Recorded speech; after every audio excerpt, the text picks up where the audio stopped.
খিচুড়ি লাভাররা কোথায়?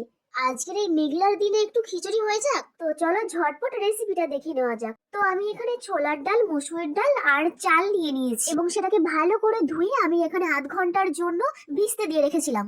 আর এক পাশে আমি আমার পছন্দ মতো সবজি নিয়ে নুন, তেল আর হলুদ দিয়ে একটু ভেজে নিচ্ছি। সবজিগুলোর মধ্যে রয়েছে শিম, গাজর, ফুলকপি, আলু, কুমড়ো আর বিনস আর মটরশুঁটি। মটরশুঁটিটা আমি এখনো দিইনি, সেটা একটু পরে দেবো। আসলে সাথে সাথেই দিলে কিন্তু মটরশুঁটিগুলো ভেঙে যায়। এবার আমি খিচুড়ির জন্য চাল আর ডালটাকে আমি সেদ্ধ করে নেব। সেই জন্য একটু লবণ আর একটু হলুদ দিয়ে সাথে ভাজা সবজিগুলোকে ওর মধ্যে ঢেলে দেব। তাহলে চাল আর ডালটা যখন সেদ্ধ হবে তখন সবজিগুলোও কিন্তু সব একে একে সেদ্ধ হয়ে যাবে।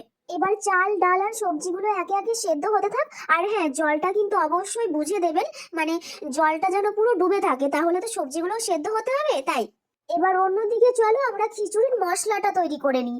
ফার্স্টে আমি এখানে 2 চামচ মতো সর্ষের তেল দিয়ে দিয়েছি। তেলটা যখন একটু গরম হয়ে এসেছে তখনই আমি একটা কাঁচা লঙ্কা ভেঙে দিয়েছি আর একটু দিয়েছি গোটা জিরে আর একটা তেজপাতা। একটু ভালো করে নাড়াচাড়া করে আমি এখানে পেঁয়াজ কুচি, আদা বাটা, টমেটো কুচি ঢেলে দিয়েছি। এবার একে একে সমস্ত গুঁড়ো মশলাগুলো ঢেলে দাও, যার মধ্যে থাকবে হলুদ, লবণ, জিরে গুঁড়ো। তারপরে হালকা একটু জল দিয়ে মশলাটাকে ভালো করে কষিয়ে নাও। আগের যে মটরশুঁটিগুলো আমি ছাড়িয়ে রেখেছিলাম, এবার এই মশলাটার মধ্যে মটরশুঁটিগুলো সব দিয়ে একটু নাড়াচাড়া করে নেব। মশলাটা ভালো করে কষানো হয়ে গেলে এবার একে একে সমস্ত মশলাটা খিচুড়ির মধ্যে ঢেলে দাও।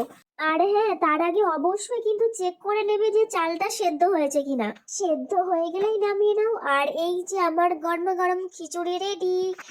অবশ্যই কিন্তু লাইক আর কমেন্ট চাই, আর সাবস্ক্রাইবটাও করে দাও।